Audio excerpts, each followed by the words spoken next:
por favor. Dejemos otra. ¿O puedes poner la acá para que no se caiga? ¿Qué cosa? Gracias, Aaron. Buenas tardes con todos, disculpen la demora. Yo soy el doctor Álvaro Hidrogo, soy médico neumólogo, colega del doctor Casanova. En esta oportunidad he venido a dictarle la clase de neumofisiología en lo referente a pruebas de función respiratoria, pruebas de función pulmonar. Esta clase es una clase interactiva, vamos a hacer unas cuantas preguntas, a ver si conocen algo del tema, de repente han escuchado, tienen algún familiar a los cuales le han hecho alguna de estas pruebas, y para que puedan aprender para qué nos sirven estas pruebas. Estas pruebas son, en el aspecto de la neumología, una de las piedras angulares en el diagnóstico y tratamiento de muchas enfermedades, seguimiento y control de muchas enfermedades. Nadie más va a ingresar, ¿no? Para cerrar la puerta. Mucho calor. No, Calor. Muy bien, comenzamos con la clase. Como pueden ver aquí en el esquema, son cuatro puntos los que vamos a tocar el día de hoy. En primer lugar está la flujometría, posteriormente la espirometría, la pletismografía y el test de difusión del monóxido de carbono. Son 4 de las pruebas base para el estudio de la patología pulmonar. Y vamos a ir describiendo una por una para que ustedes más o menos entiendan en qué consiste cada una de ellas. Como pueden ver ahí, esta es una foto en la cual se está evaluando un paciente mediante un objeto.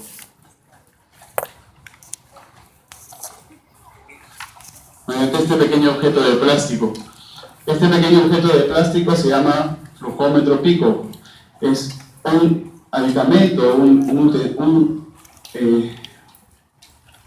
utensilio que nosotros usamos para poder hacer la medición del pico expiratorio flujo. Para eso nos sirve la flujometría.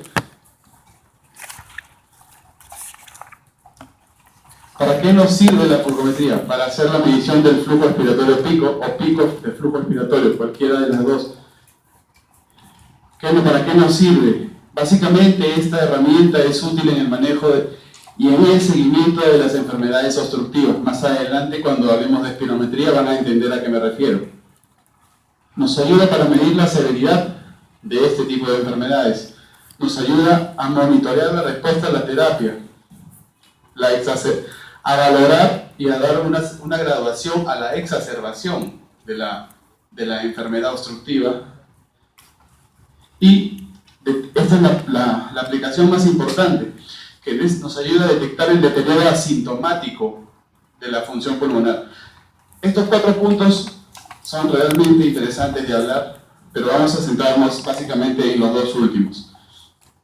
Nos ayuda específicamente esta herramienta, es mundialmente utilizada en la evaluación del paciente asmático. ¿Cuántos son asmáticos aquí?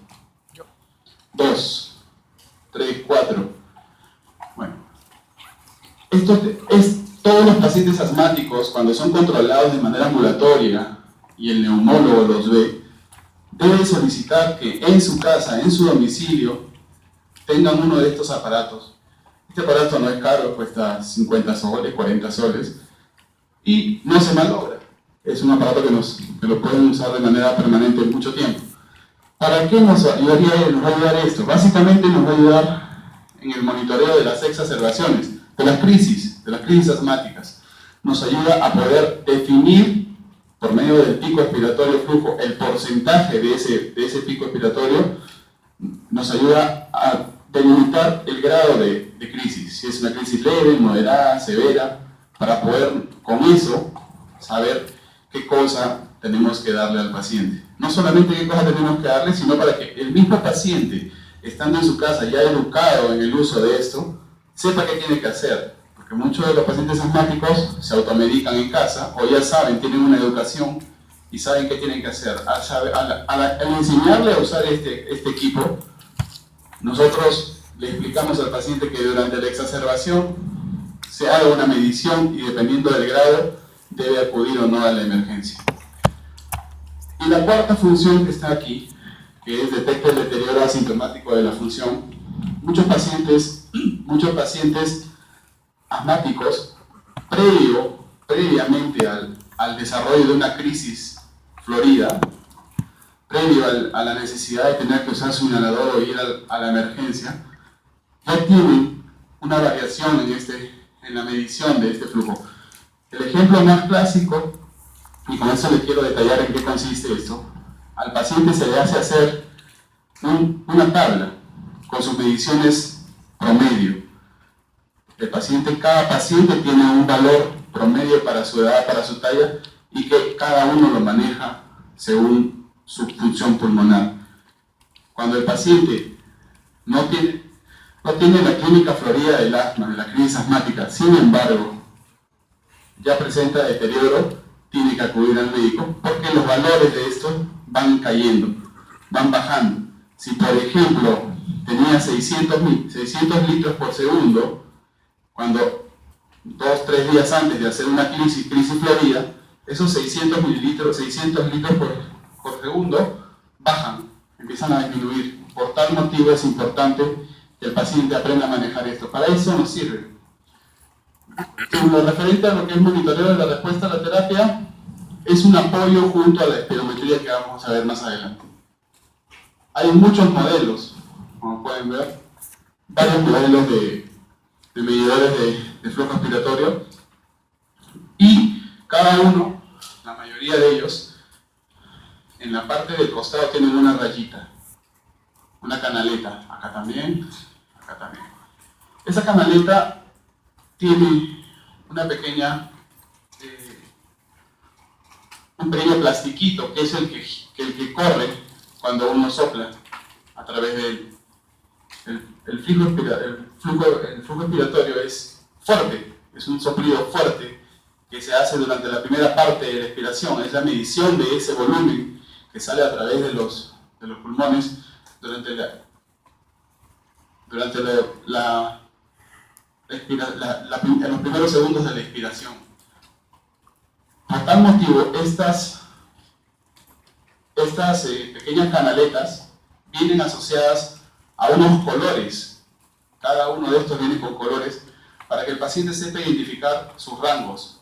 Verde es lo normal y se pone el verde en la parte más posterior, porque se supone que el paciente cuando sopla y se haga su control diario tiene que llegar hasta ahí. Dependiendo de eso y sus controles posteriores, se va a ver si el paciente va disminuyendo el volumen. Eso significa que el aire, entre comillas, se le está quedando dentro y no está pudiendo salir adecuadamente, lo cual va a generar o está generando una crisis. La mayoría de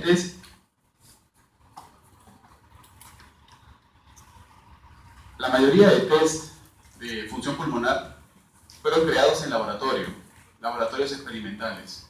Esto no se hacía para la evaluación de pacientes al inicio, sino básicamente para estudios epidemiológicos, estudios netamente de fisiología pulmonar. Posteriormente se vio que esto tenía correlación clínica. Y es por eso que todos los estudios de función pulmonar se realizan con ese fin. Básicamente, ver los valores que tiene el paciente y para valorar una correlación clínica con cada uno de ellos. Aquí pueden ver un diagrama normal de una espirometría. Como pueden ver, es un trazo. Anteriormente los espirómetros eran espirómetros de campana, como este, en el cual el paciente estaba conectado a una boquilla y esto movía una campana con agua. Al mover el agua, el paciente al expirar movía el volumen de agua y por medio de un carboncillo se dibujaban los valores en un papel que iba girando. Esto se sigue usando, aún se sigue usando en algunos laboratorios, básicamente con fines de estudio fisiológico, pero ya no es muy factible ni de uso para la parte clínica. Para la parte clínica, actualmente se cuenta con espirómetros netamente electrónicos, que son como un celular, ¿no? Incluso los flujómetros también son pequeños como un celular, también hay de ese tamaño y vienen con un marcador digital. Ya la tecnología ha avanzado bastante y por ese motivo es muy sencillo y muy frecuente encontrarlos en todos los campos, en prácticamente todos los consultorios donde hay un neumólogo. La espirometría consta de un gráfico. O sea, sin gráfico no hay forma de interpretarlo. Y la espirometría de por sí, por concepto, es la valoración de la fase expiratoria de un paciente, de la fase expiratoria del ciclo ventilatorio de un paciente. Por lo tanto, este gráfico de aquí, este gráfico que ustedes ven aquí, es un gráfico que se utiliza básicamente en el estudio completo en una espirometría lenta, en el cual al paciente se le hace respirar de manera permanente, se le miden todos los volúmenes de diferentes tipos. Sin embargo, como les vuelvo a repetir, para la parte clínica, para el estudio de la parte clínica, la espirometría que más se utiliza es la espirometría forzada, así se llama. Espirometría forzada, que lo vamos a ver en un ratito. Este espirograma es la traducción en un gráfico de los volúmenes pulmonares. ¿Ok? Hacia el lado de allá, de este lado, pueden ver acá el volumen pulmonar en mililitros. Y hacia aquí abajo es tiempo. Es el tiempo. Normalmente, cada persona, cada individuo, tiene un aproximado por su peso, por su talla, por su raza, de volúmenes. Por ejemplo, a ver, párate. Sí, párate. Ahí nomás en tu asiento.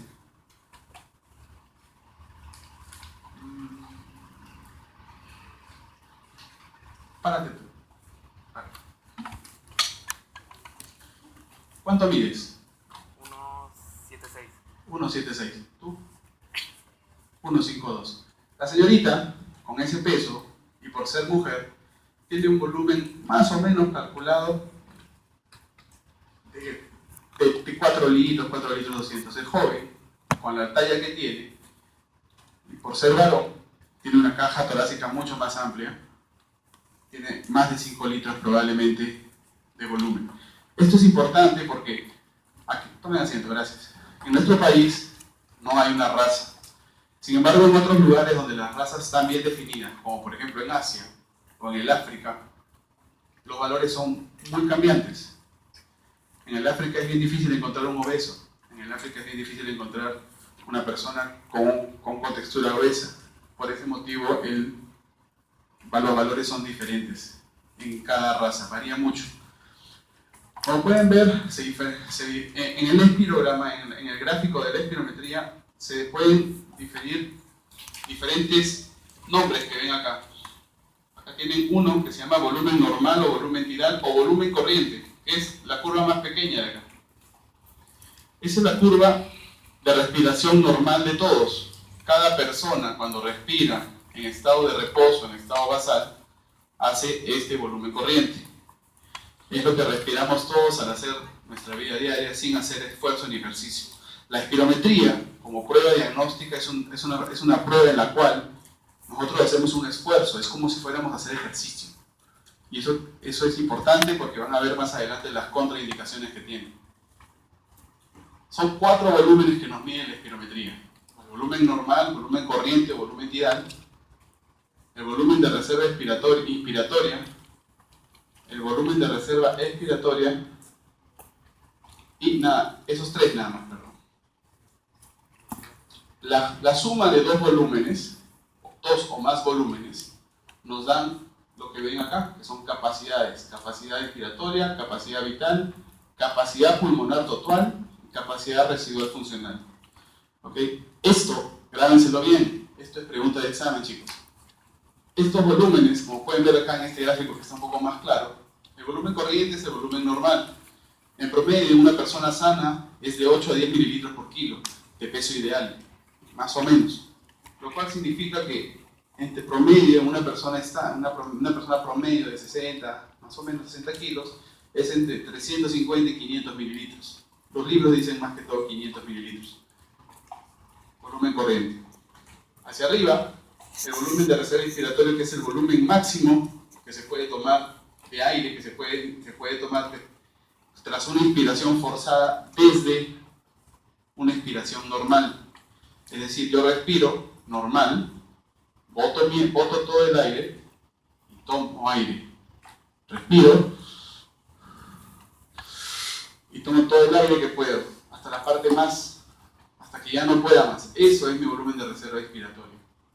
El volumen de reserva inspiratorio es lo que va por encima del volumen tidal. Posteriormente, tenemos el volumen de reserva expiratorio, que nos mide todo lo que nosotros podemos exhalar, todo lo que podemos expirar después de una respiración normal. ¿Ok? Después de una inspiración normal, perdón. Por último, tenemos un volumen que no es posible medirlo con la espirometría, que es el volumen residual. Y esto grábenselo bien. La espirometría no nos mide volumen residual, y eso es un concepto que debe quedarles claro, porque también, como les vuelvo a repetir, es una pregunta probablemente de examen. Además de esto, como ya les había mencionado hace un momento, la suma de dos o más volúmenes nos da capacidades. Recuérdenlo, dos o más volúmenes nos da capacidades. Tenemos la capacidad inspiratoria, que es el volumen corriente, más el volumen de reserva inspiratorio. Tenemos la capacidad residual funcional, que tampoco se determina por espirometría, por la sencilla razón de que es la suma del volumen de reserva inspiratorio y el volumen residual. No se determina por espirometría. ¿Okay? Capacidad vital, como pueden ver ahí, que capacidad vital es volumen de reserva expiratorio, volumen corriente y volumen de reserva inspiratorio. Los tres volúmenes encontrados en la espirometría resultan siendo la capacidad vital. Y la capacidad pulmonar total, que tampoco lo podemos hallar por medio de una espirometría, es la suma de los cuatro: de volumen residual, volumen de reserva expiratorio, volumen de corriente y volumen de reserva inspiratorio. Recuerden, ni en la capacidad pulmonar total ni en la capacidad residual funcional la podemos hallar por espirometría.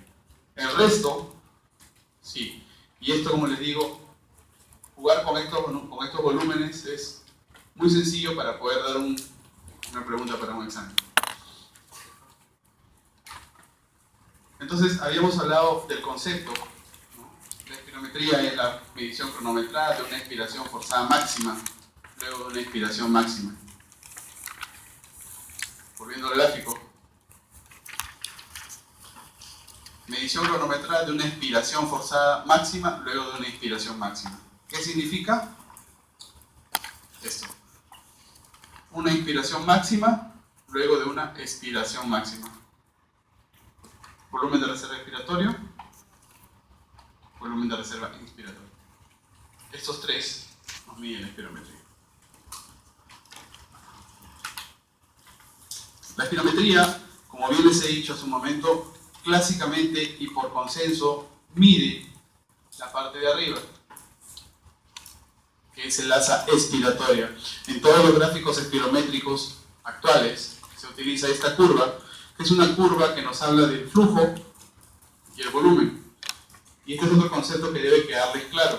La espirometría, como bien les he dicho, nos sirve para medir tres volúmenes de los cuatro que tenemos. Por lo tanto, no nos ayuda por completo en el diagnóstico de las enfermedades pulmonares en general. Pero sí nos sirve, por lo mismo que nos mide las tres primeras, para las enfermedades obstructivas en general. Esta medición del flujo es lo que nos ayuda a diagnosticar las enfermedades obstructivas. La espirometría ha sido creada justamente para eso, para poder valorar los flujos dentro de la expiración de un paciente. Esos flujos nos miden la velocidad con la cual el aire sale del pulmón. Según la velocidad con la que el aire sale del pulmón, nosotros podemos, por medio de algunas fórmulas que vamos a ver, determinar si hay obstrucción bronquial o no. El ejemplo más fácil para que ustedes entiendan es cuando ustedes riegan su jardín, si es que lo riegan. Cuando ustedes aprietan su manguera, el agua sale más rápido. ¿De acuerdo? Lo mismo pasa con el aire en el pulmón. El flujo, sale más rápido, pero sale menos cantidad, ¿ok?, de agua. Lo mismo pasa con el aire en el pulmón. Al tener menor área en un problema obstructivo, el aire sale más rápido, pero en menor cantidad. Por lo tanto, se determina la parte obstructiva con con la espirometría. Hay algunos conceptos más de los cuales en los cuales la espirometría entra a tallar, que son básicamente la medición del FEP 2575, que es la medición de toda esta área que está por debajo de esta curva y que corresponde a básicamente a la mitad del volumen total pulmonar y que representa a la vía aérea pequeña, a la vía aérea terminal, a los bronquiolos más pequeñitos, microscópicos, que no vemos, pero que en muchas enfermedades obstructivas dan manifestación clínica, como por ejemplo en el asma. Me había olvidado. Aquí, esta curva de acá es la curva expiratoria y la parte de abajo es la curva inspiratoria. Normalmente, la espirometría no hace esta curva inspiratoria. Normalmente no la hacemos. Cuando la hacemos es porque sospechamos de que hay algún problema en la inspiración del paciente y básicamente queremos